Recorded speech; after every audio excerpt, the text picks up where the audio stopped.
So yun na nga guys, nandito na nga tayo sa bahay. Kaliligo ko lang kasi naulan. May nadaanan akong paresan kanina at mukha siyang masarap kasi marami kumakain. Abangan nyo to. So ito na nga, ininit ko lang ng konti kasi medyo lumamig siya.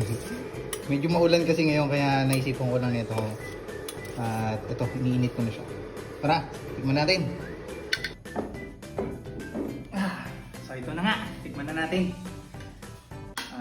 Thank you Lord, maraming salamat po sa pagkain nito. Gawin niyo po itong kalakasan ng aming katawan. At bless niyo po itong aming kakainin. And this I pray in Jesus' name. Amen. Thank you Lord. So, tikman na natin. Malalaki yung laman niya. Sa kami balat. Malalaki talaga. At ang sabi ng may-ari, laman talaga siya ng baka. Ang lalaki. Ayan. Tinake out ko na lang kasi medyo mahirap kumain doon, umuulan eh. Saka nakakapote na ako kaya tinake out ko na lang. Tikman na natin. Tikman muna natin sa loob.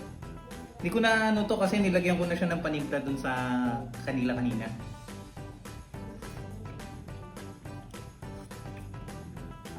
Sarap. Lasang-lasa yung seasoning na nilagay. Ngayon lang ako nakakita ng pares na may seasoning. At meron siyang balat. Lagay natin sa kanin. Testing natin. Perfect bite.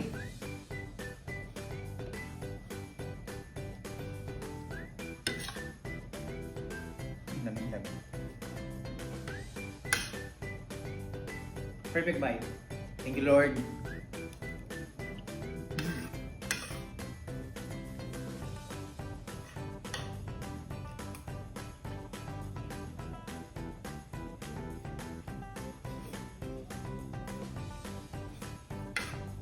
At yun na nga, sa susunod magbibideo tayo dun sa kanila. Medyo malapit lang dito yun at thank you.